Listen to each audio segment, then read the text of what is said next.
វ៉ាក់សាំងការពារជំងឺផ្ដាសាយធំអាចចាក់បានចាប់ពីកុមារអាយុ6 ខែឡើងទៅប៉ុន្តែសម្រាប់កុមារតូចៗជាងនេះក៏អាចការពារបានដែរបើសិនជាក្នុងអំឡុងពេលមានផ្ទៃពោះម្ដាយទទួលបានការចាក់វ៉ាក់សាំងការពារជំងឺផ្ដាសាយធំនេះ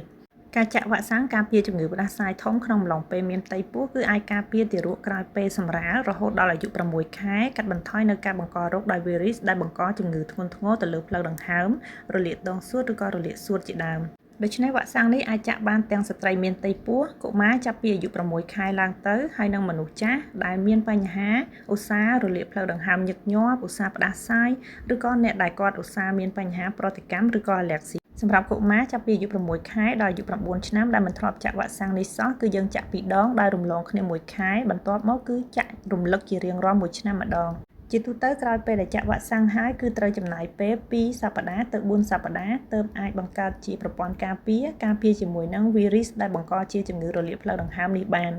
ហើយវ៉ាក់សាំងនេះគឺការពារបានតែពួកវីរុសតែប៉ុណ្ណោះបើសិនជាការបង្ករោគដោយពួកបាក់តេរីឬក៏មេរោគផ្សេងទៀតក៏មិនអាចការពារបានដូចគ្នាដូច្នេះក្រៅពីការចាក់វ៉ាក់សាំងការពារជំងឺផ្ដាសាយគឺយើងត្រូវតែឧស្សាហ៍លាងសម្អាតដៃពាក់ម៉ាស់ពេលធ្វើដំណើរចេញទៅណាមកណាកុំនៅជិតអ្នកដែលគាត់មានបញ្ហាផ្ដាសាយនិងឧស្សាហ៍លាងសម្អាតម៉ាស៊ីនត្រជាក់ហើយនិងកង្ហារនៅក្នុងផ្ទះ